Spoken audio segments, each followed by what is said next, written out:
I'd like to focus today on us more, on our situation on Earth, and specifically our situation on Earth now. To lead into that, we need to look at the almost magical appearance of human beings on Earth. Before we came on air, we were discussing this, but let's, from your point of view, look at it. We know there are many researchers out there who are lampooned, like Eric von Daniken. A lot of people are fond of stabbing at him, and they're so high and mighty with, what an idiot idea.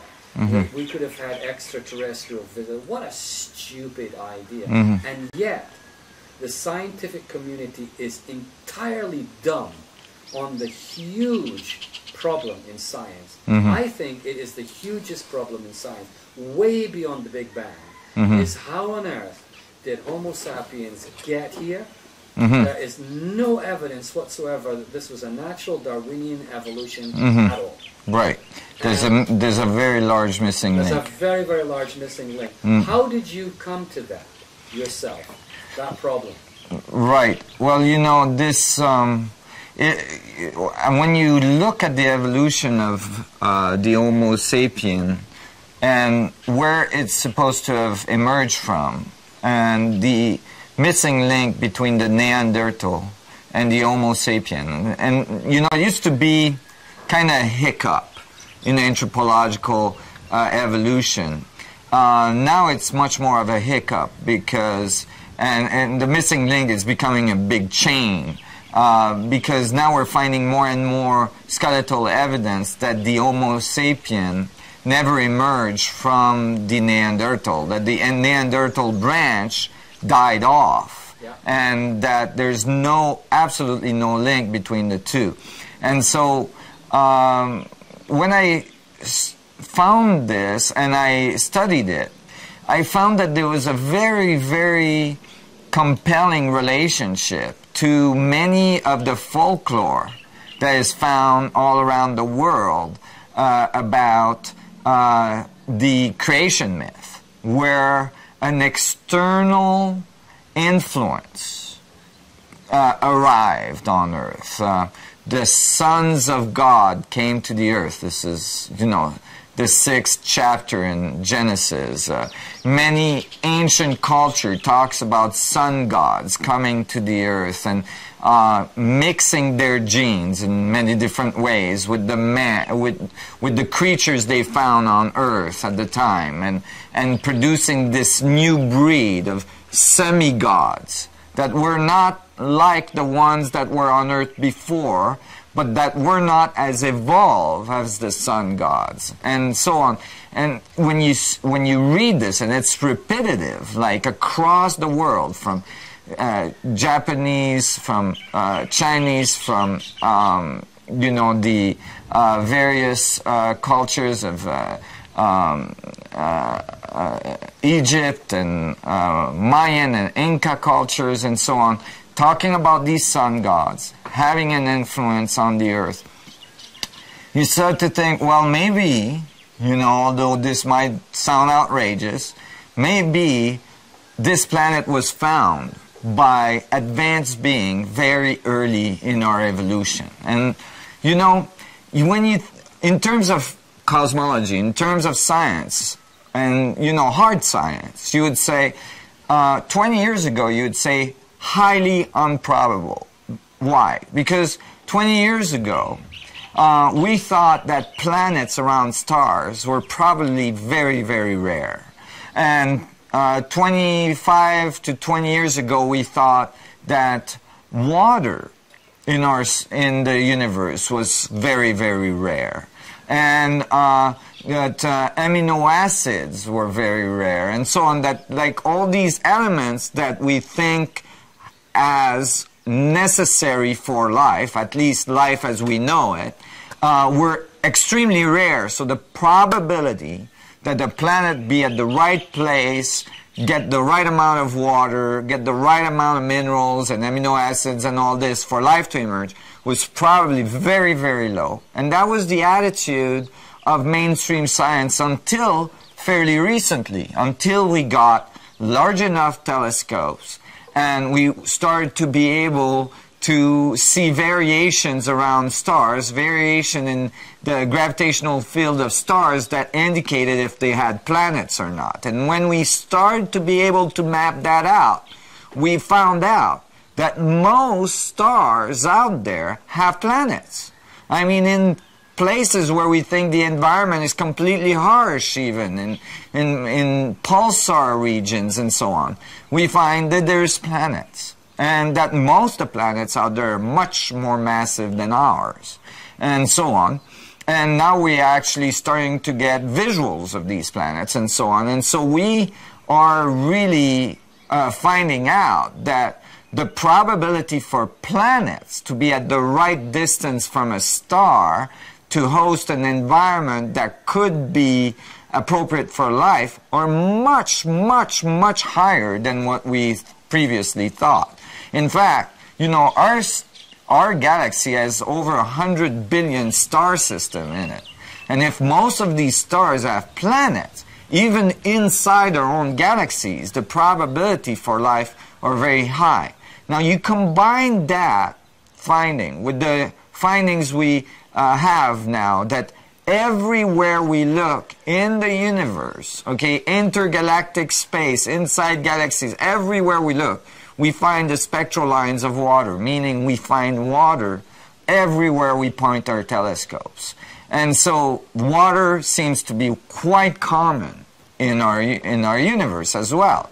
So those two combined makes the probability for life out there much higher than what we previously expected. So what about Drake's equation? Is this now completely...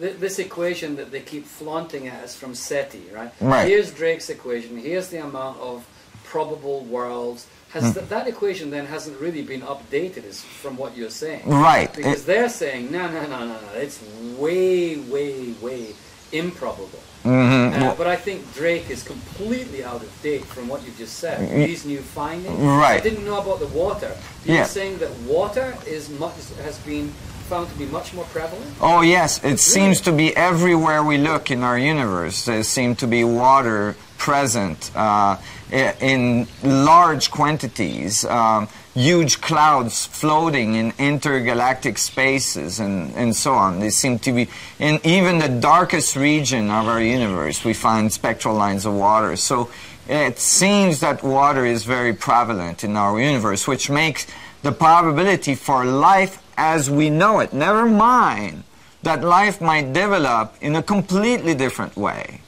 that doesn't require many of the things we think of as necessary for life. We're just recently finding life in places under the water in very near hot vents and very dark places where we thought no life could emerge. No life could exist. We're finding life there on our own planet. So, I would say, and I'm pretty confident with this, that, most of the models that think of as the life probability on other planets as low have not been updated to what has been found in most recent data in cosmological findings. I think this is a very important point for people to get. Mm-hmm. For example, we mentioned a little bit yesterday about brown dwarf stars as being highly capable of harboring life because although they're called failed stars, they emit enough radiation, heat, and light to make life possible at relatively close distances to the star. Mm-hmm. And 20 years ago, brown dwarf stars were basically never mentioned in any astronomical information. Why? Because they're extremely hard to detect. Right. You can't get them with optical telescopes. You've Right. got to use more advanced technology. Right. Now we find they're actually all over the place, Mm-hmm. and there's suddenly this race to find life around brown dwarf stars, Mm-hmm. which is only 20 years, maybe even only 10 years. Mm-hmm. And as you say, the information is not being updated fast enough, Mm-hmm. and more important than that, Anthropologists are not talking to astronomers. Astronomers are not talking to astrobiologists who won't even get in the same room as physicists. So we have total compartmentalization, and it's only the individual researcher who can actually go out there and use the net and start connecting the dots, and it becomes blindingly obvious that we have a universe teeming with life. And in fact, the biocosm theory that was propounded by a lawyer, not an astrophysicist, a lawyer who had interest in astronomical areas, came up with the idea of biocosm, which is the entire purpose of the universe is to create life more abundant. And his theory was that there are multiple universes, but that they have to be created by sentient beings. Thereby meaning that every universe will come to a big crunch, but before it comes to a big crunch, it will have evolved a species to the level where they can actually design the next universe themselves, which is a really radical idea. So here we're talking about human-created star systems, human-created universes, which is very, very far out. But you came to this information presumably through physics. You'll have to clear me on this. When did you actually first start thinking about this, that we could have been manufactured beings? Very early. Some 20 years ago, when I started to study more and more ancient texts and ancient civilization, and I knew about the anthropological problem with the missing link, and it started to come together, it started to become quite obvious that there must have been an intervention on our planet. And if it was just from that, like, you know, if you took only one piece of information, each of these pieces could be debated forever. But when you put it all together, now, the probability of life being on, you know, quite high numbers, even inside our galaxy, all the ancient traditions, hundreds of different ancient traditions around the globe talking about intervention, sun gods coming to the earth and modifying our genes by interacting with the people that were there at the time. When you look at the remains of the so-called sun gods, that is, all sorts of buildings and structures around the world that are found to be extremely accurate, made out of enormous stones that nobody could lift at the time or even today. So some of the stones and some of these monuments weigh in the excess of 1,000 tons, which is way more than what we can lift today with the largest crane on earth. And, you know, and never mind moving them, in some cases, miles and miles across desert land or over mountains and down valleys and all this. That, you know, that just doesn't add up. So now you got all these cultures talking about these sun gods. You got physical evidence that something happened that produced monuments that are still there today, that, you know, that are way beyond what could be done at the time, and still beyond what can be done with all our modern technology today, right? So now that's a big anomaly that's physical that you can see. And then you add that up with all of the information of all of the people in modern time that have recorded, taking video, taking, you know, pictures, that had direct contact with supposedly people from outside of our solar system, or at least outside our Earth environment. And so all that put together becomes very, very compelling. And it demands appropriate study. And typically, it is not done that way. There's a fundamental fear to approach that subject, to actually be real about it, and to be mathematical about it, and to be good researchers about it. And some of it has to do with our evolution and where anthropological theories came from and archaeological theories came from. Well, you know, the level of consciousness of the people that wrote these theories at the time in the early 1800s and so on. And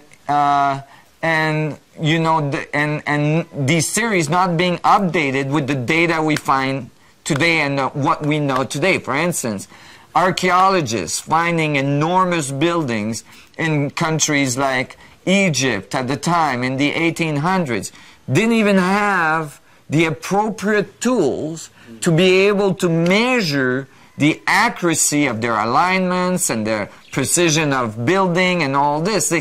The precision of the building exceeded the precision of the instrument they had available to them. So to them, it was probable or possible that, you know, 100,000 slaves would have done these buildings, you know, and da-da-da. But now, you know, we have satellite imaging, we have laser measurements, we have all sorts of things showing how incredibly accurate these buildings are, and that obviously a bunch of slaves, and it doesn't matter how many you got, couldn't have got this levels of accuracy just by, you know, planting a stick in the sand and looking at the shadow of the sun. That just doesn't work that way.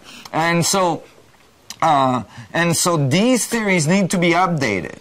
Read the data that's given by our modern technology, and they have to be looked at seriously. And when you actually put all this research together, a very amazing picture developed, you know. I agree with the picture developing too, and the timing of this picture developing is almost too late. And the resistance to it is beyond all expectations for any kind of a logical species of beings. Again, we cite Occam's razor.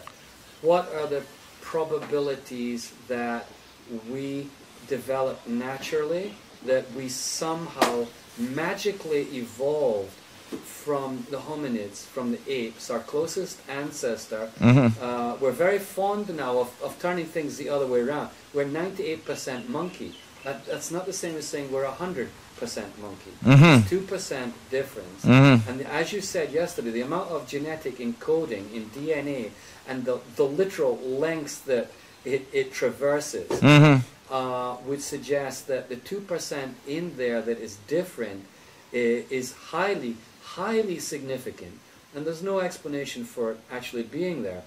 You mentioned that we have got aspects of us that are related to the cetaceans.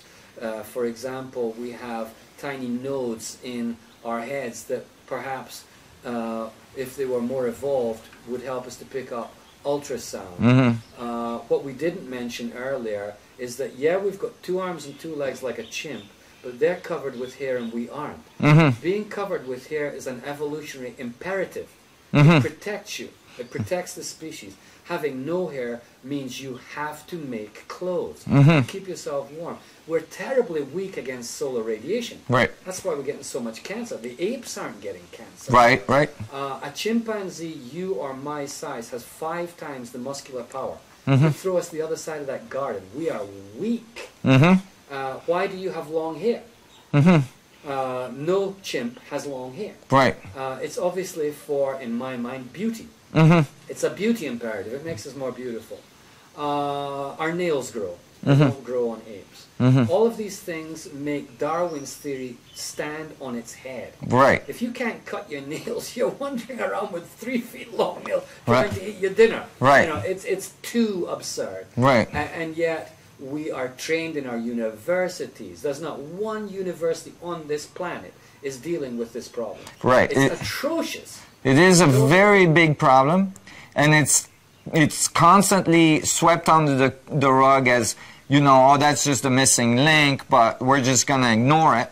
And, you know, it's not trivial at all, and it demands some explanation. And when you look, again, when you look at all the ancient writings and the data that's available, and all the different cultures all around the world talking about this event where sun gods, where some external group arrived to the earth and changed the faith of the human species.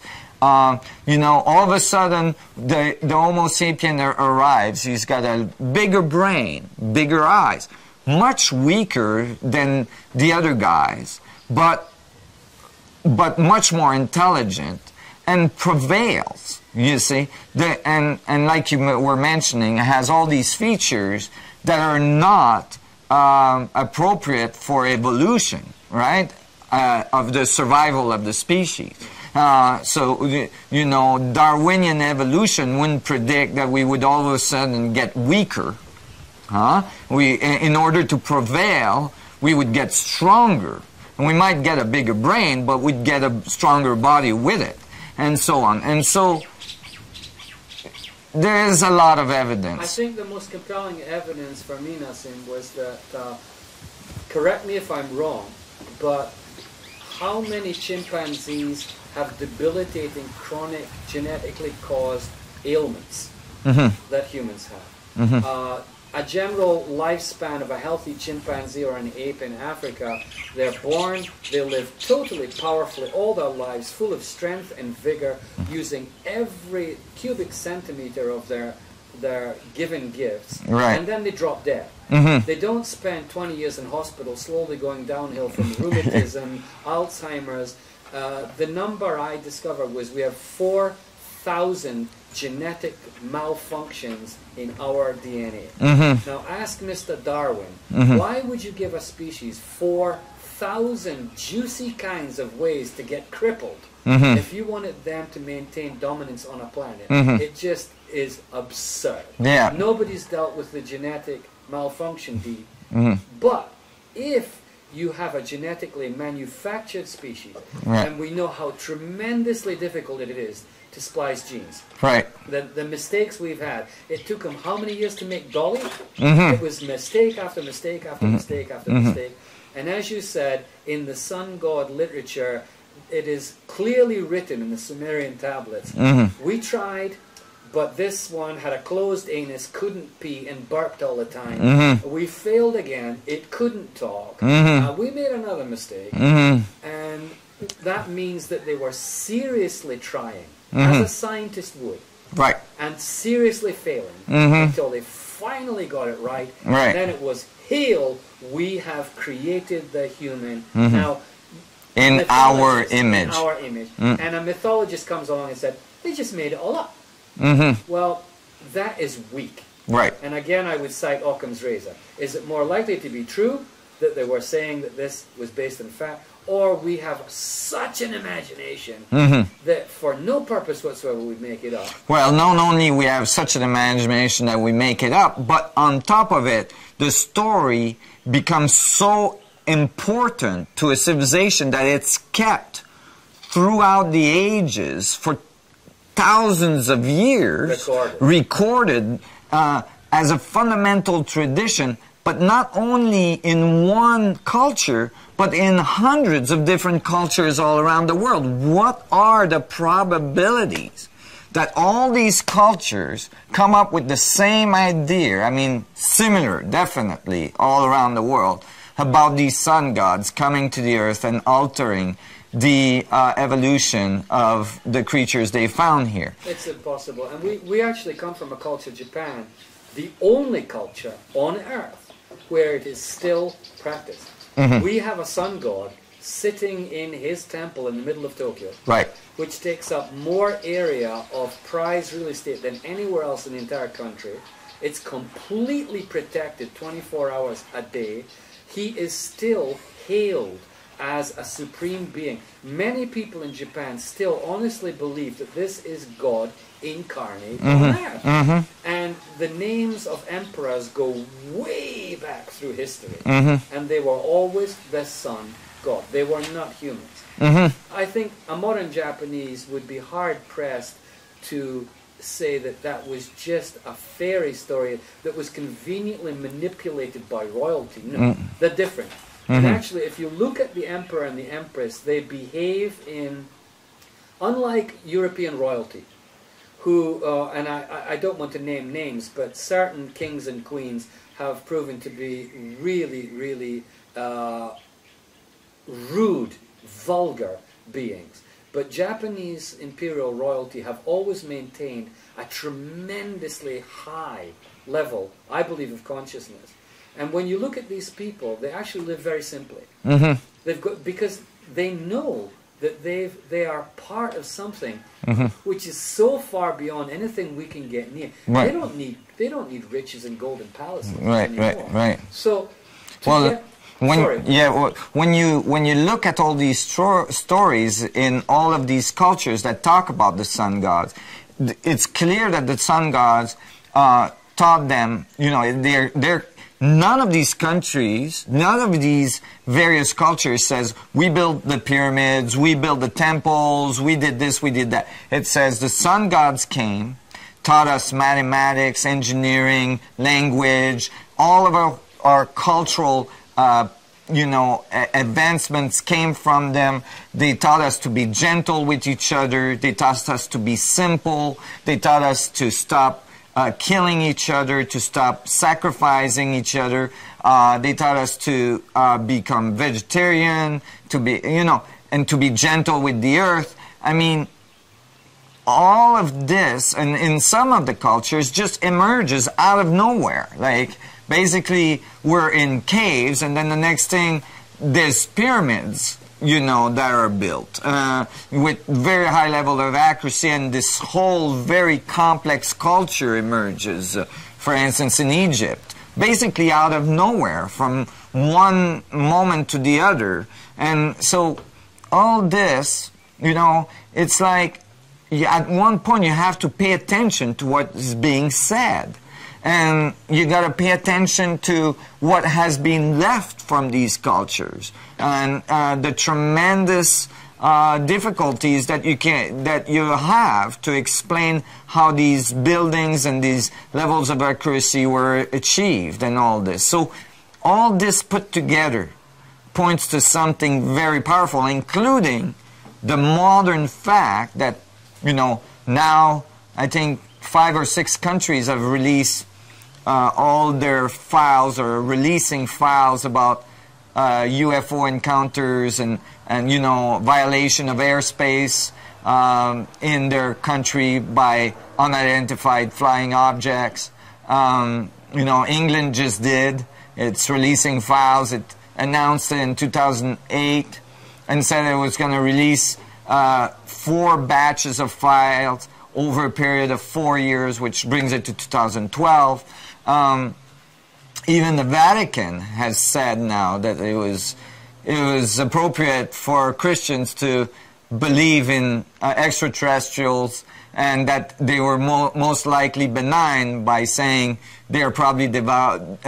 They probably don't have the original sin. They don't carry the original sin, and so on. So, I think that was extraordinary. The Vatican came out with that. Right. That really was extraordinary. It is extraordinary because, it's only very recently that the Vatican excused Galileo. Yeah. So it's not the type of things that the Vatican would just all of a sudden start talking about extraterrestrials. It's very unusual for the Vatican to be ahead of the curve like this. And it's almost as if a great blind spot in humanity has been there for a long, long time, but now we actually have to face that blind spot for some reason that maybe we're not yet clear about. As you said, we're getting the information now from our technology that is strongly supporting this theory, right, which we didn't have 20 years ago. You were made a laughingstock of 20 years ago. You are an E.T. nutter. Right. And the hard scientists were supposed to be our guardians. But in fact, the hard scientists have utterly and completely failed us, because they haven't told us something that is so important. And I believe what that is refers to us being a very special form of being that was obviously created with a purpose in mind. It wasn't just an experiment gone wrong, because it takes way too many times to get it right, to not have an extremely secure purpose to start with. Now, we had mentioned earlier that a lot of this information comes from the Sumerians. We know for a fact that the Sumerians were the original culture. The first writing was cuneiform script. Nobody has any argument about that. And masses of cuneiform script were left in Nineveh Library, for example, only a part of which has been translated. But sudden culture is totally as inexplicable as sudden Homo sapiens. So we've got two giant mysteries here. You've got, you're a caveman, and then you've got law, city planning, you've got science, you've got hanging gardens, you've got aesthetics, all of this from nowhere. Right. Not one single scholar on this planet has done anything about that problem. They've gone round and round and round it, as if the blind spot prevents them from seeing it. So I'm wondering, is there some kind of maybe time release mechanism in our DNA itself which has somehow blinded us from facing this? Because if we had faced this maybe 1,000 years ago, for example, how would our evolution have been different? Right. Would we have warred and killed and maimed over land and territory on a small planet? Maybe we wouldn't have. And so I'm interested in your opinions as to why we would have been genetically modified as a species, the contender being Homo erectus plus advanced non-human slash extraterrestrial hybrid. Why would the sun gods have gone to the trouble of creating a middle species? What would their purpose have been in your mind? Okay, well, there's a few things. One of them is that you wouldn't be, I don't think you wouldn't be able, if you, let's say you were an extraterrestrial species that was very advanced, that could go across galaxies, and you found a planet that was very low on the evolutionary scale, and you wanted to bring it along, you wanted to jumpstart the evolution of that planet. I don't think you would be able, it wouldn't be appropriate for you to just put a pure, you know, strand of your DNA, of your genetic code onto that planet. You'd have to slowly mix it in. You see, for what reason? Because it would be like taking a tropical plant to Alaska and hoping that it's going to survive. That's a good analogy. You know, there's all sorts of stressors from the local environment that the genetic code has to become used to, so that it doesn't get killed, you know, immediately. So, you know, you have to cross the breeds slowly. You gotta make a mutt, right, between what's there and what you're bringing in, so that it has a chance to survive, right? And already the chance for the Homo sapien to survive was pretty low, because it may, you know, the cross produced, you know, a being that was less strong, more intelligent, but less strong physically, and so on. And there was a lot of stressors in the environment at the time, and so it's remarkable that we made it. But so that, I think, is one of the reasons why they didn't make us, you know, with the pure, you know, very high consciousness strand, but they had to mix the genes, right? They had to mix the genes. I understand that very well. I mean, even with organ transplants, it's incredibly difficult to get an organ to take to another human being who has almost identical DNA. Right. It's a fabulously difficult proposition, and you'd have to have really good reasons. I would think that perhaps that species who created us might have some severe concerns about their own extended, their own ability to survive through time, and they would like to seed other parts of the galaxy. And we even have astronomers like Fred Hoyle had come up with panspermia to literally seed the galaxy. I think this is an appropriate time to talk about some of the really amazing artifacts that were found. For me, the most amazing artifact... Before you get to that, though, I didn't answer the second part of your question. And the second part of the question was, why would they do something like this? Right. And my opinion, based on my research and based on what I understand from physics.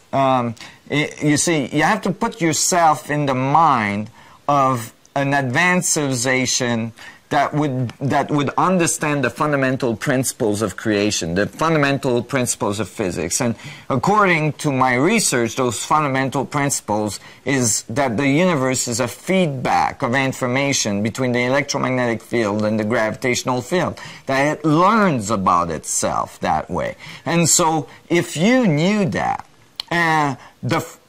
one thing that you might think of doing is to go around your local environment, around your galaxy, and find planets that are suitable and sprout new evolutions on those planets so that your local network of information would grow and grow, because there'd be more and more,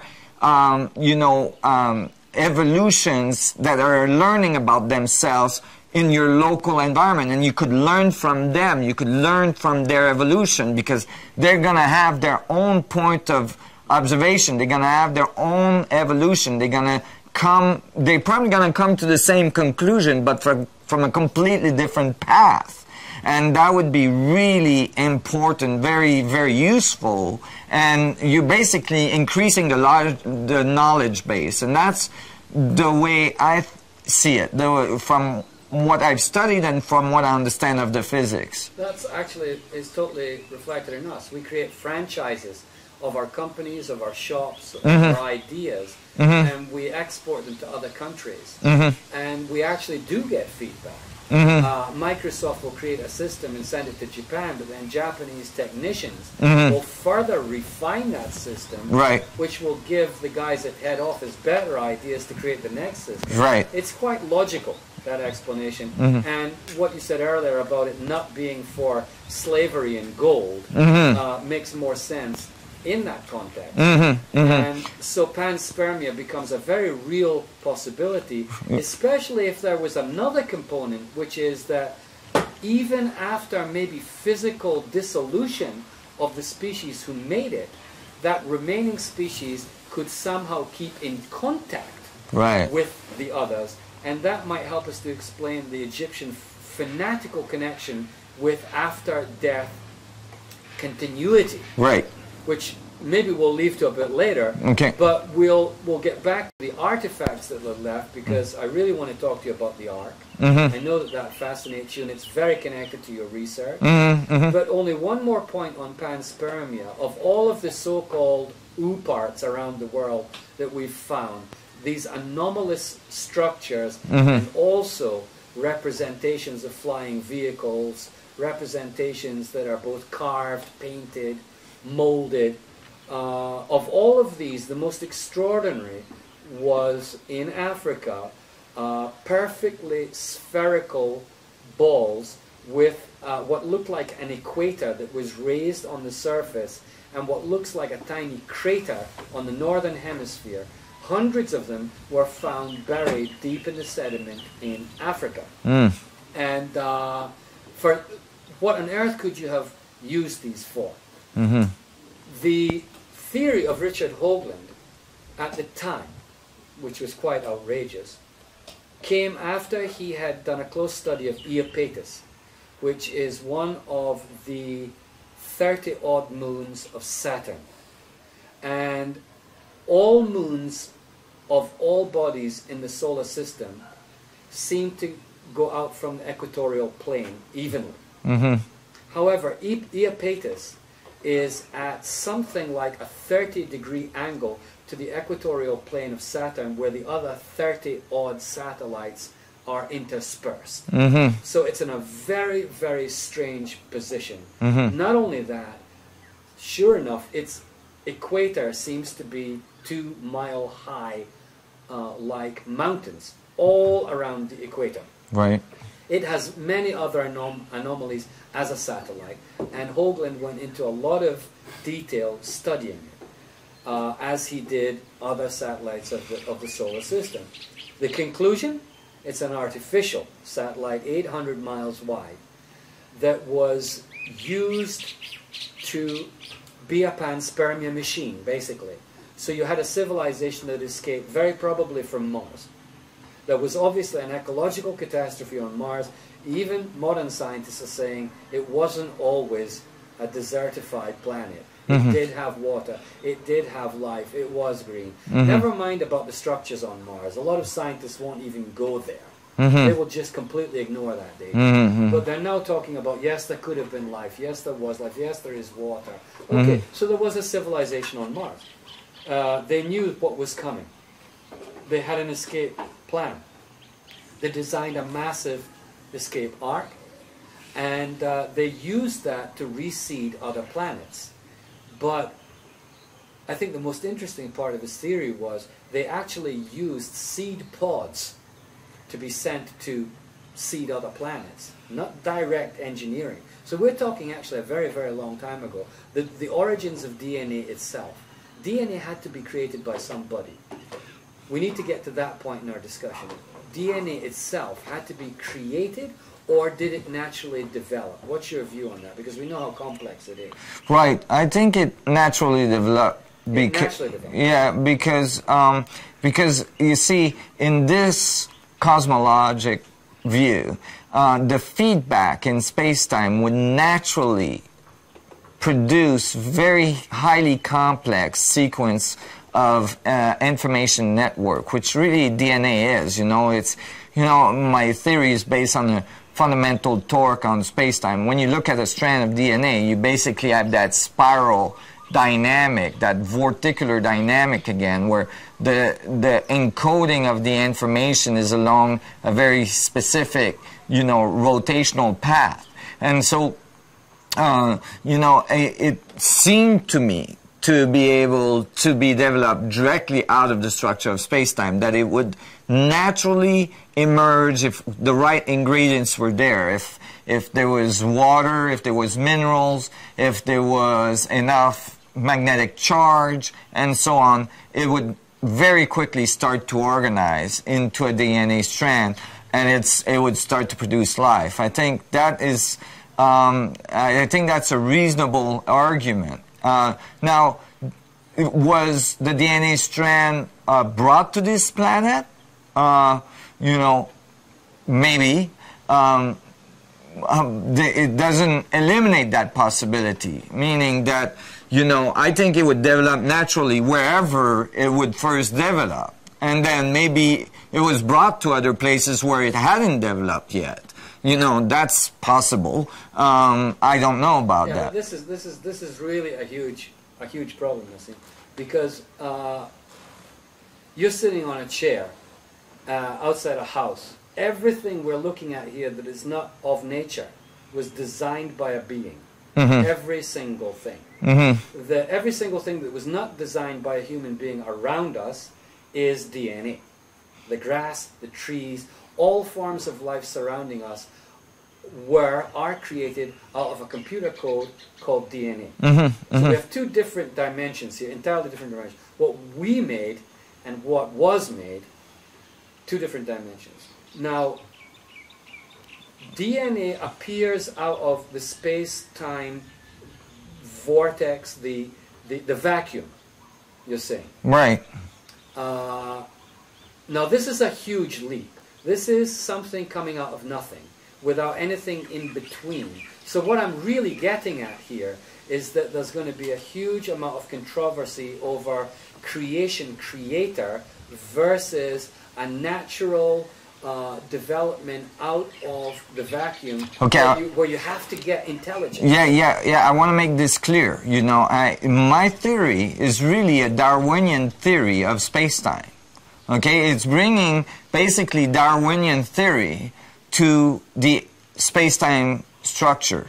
Meaning, what I'm saying is that space and time is learning about itself, and that's why it can self-organize so quickly, okay? If you give a Rubik's Cube to a blind person, and that blind person can move the cube every second, it doesn't know if it's getting closer or further from ordering the cube. So if you write the math of the probability of that blind person ordering that cube, you know, it's 1 to a billion. I think it's 10 to the 23rd, you know, if he moves every second. And so that's billions and billions of years exceeding since the Big Bang even, right? So the probability of even just one blade of grass having come together in a random fashion since the beginning of, you know, time that we could even think of in the standard model as the Big Bang,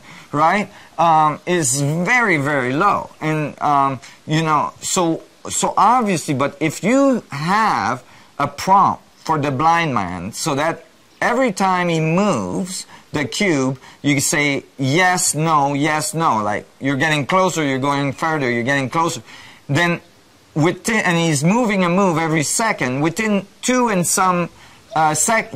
minutes and some seconds, he will have the cube ordered. So, you know, just with a yes or a no. And what I'm saying is that space and time, the structure of space itself, because of this feedback, has a yes-no prompt. It says, yes, this works, yes, no, this does not work, because I've tried it billions of years ago, and and the information is in the vacuum, so it knows what works and what doesn't work, and so it learns about itself. So it develops very, very rapidly into very coherent, highly complex structures.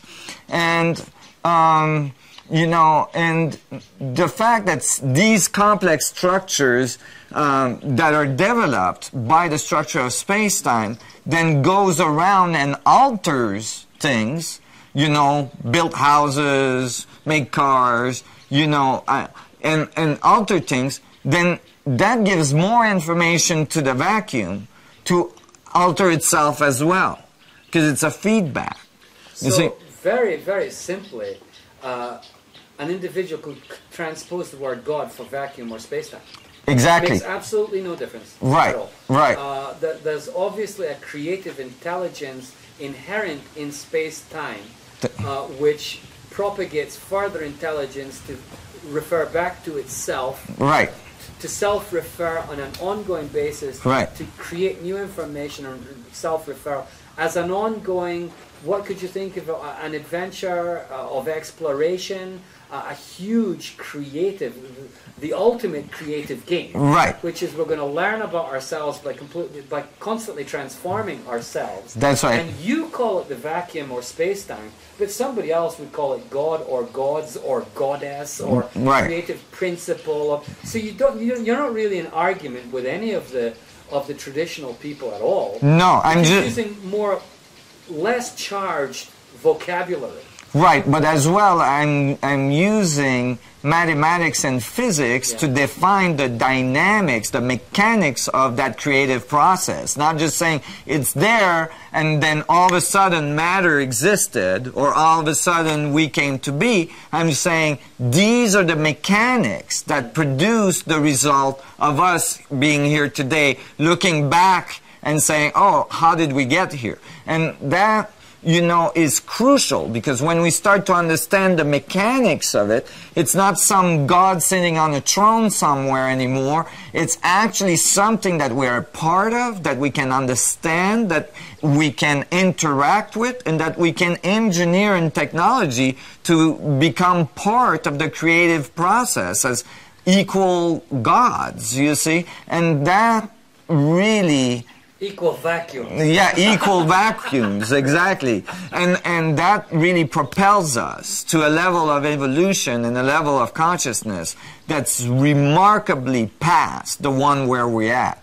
I think here is where you part company with a lot of the Anunnaki enthusiasts too, because being created as a slave creates a slave mentality. Mm-hmm. I still have my doubts, though. I still have my doubts because I notice the incredible human facet called loving to bow down to authority. Mm-hmm. And it just astonishes me. We had it on the road here today because we were behind a big truck. Mm-hmm. And there was a guy behind the big truck ordering people not to go past. Mm-hmm. And there was a guy in front of us who was behind that. Mm-hmm. At one point, the truck did pull over to allow the long chain of traffic behind to move forward. And yet, the guy behind was so entrained in the idea of I cannot possibly go past that high and mighty truck. I tried to push my horn, it didn't work. And we were astonished. He has eyes and a brain, but we're waiting 35 minutes. We see this all over our planet. Right.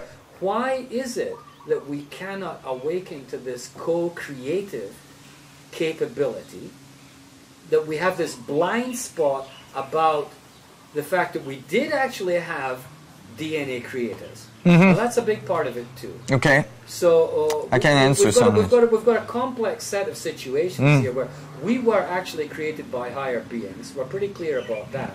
But the higher beings themselves were the result of an incredible experiment in space-time itself, whereby DNA was invented, it was created, and you said there are thousands of possible galaxies and planets out there that are inhabited. I don't think they're made of silicon, although I can't prove that. DNA seems to probably be the best tool available to create multiple species at the fastest rate possible. Right. So if space-time is going to invent a creative gene, it's not going to be made of plastic or metal. It's going to be made of protein. So that means that if we have a galactic community, we're all made of the same protein.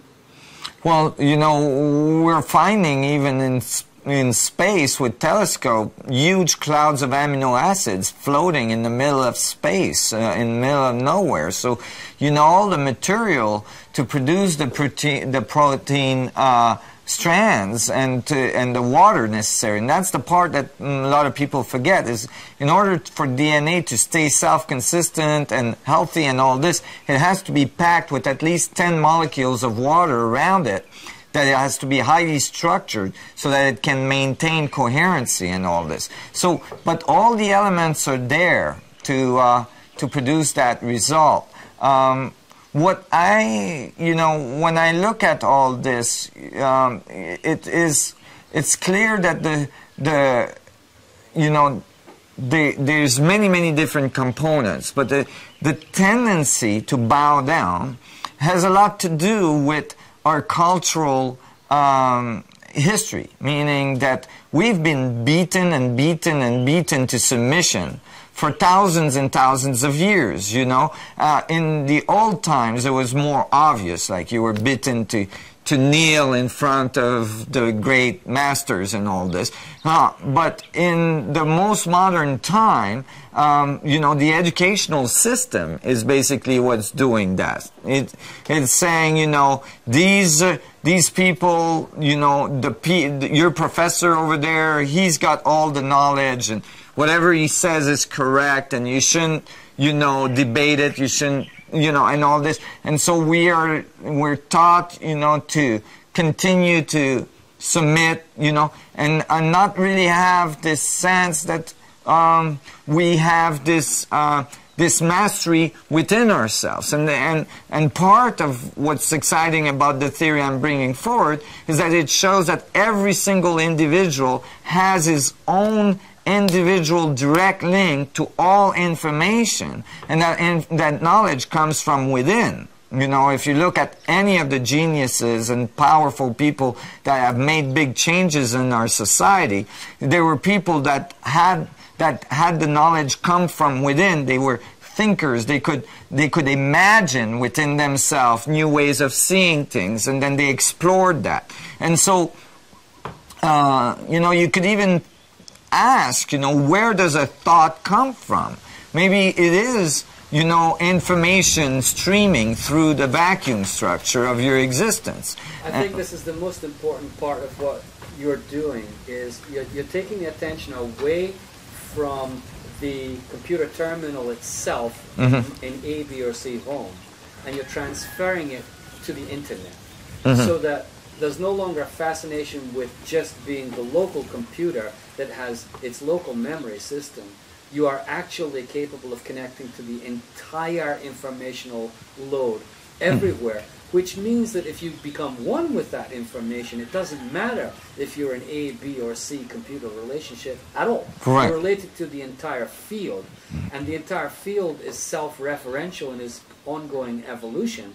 So to identify with the field, with space, rather than identifying with the 0.00001% of matter, seems to me to be the thrust of what you are moving people's understanding toward. Right, and is that correct? Yeah, absolutely, and that is really the sense that you become your own master. You know, that you are the master. Within yourself is all the information necessary. All of the information in the universe is available through you because you're part of the vacuum. You're constantly exchanging with it. But the thing is, and this is really important, is that when the true master reached that connection with the vacuum, then he has ultimate reverence because he knows that every individual has that as well.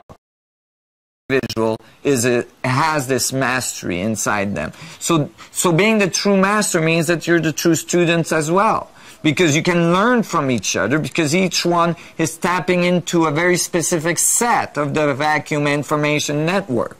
And so that brings everybody at level, right? And so you can be in a position of mastery, saying, I have, you know, connected with the vacuum at a level that you may not have yet, but knowing that be present. So they don't need to kneel down, they just, you know, but I can help them, you know, connect at a deeper level. And so there's this recognition, the true beauty of the connection between the master and the student, right? Which at any point can flip back to the student, the previous student becoming the master, and the master being the student, because all information is available. Which is why I've got to now wash your feet, right?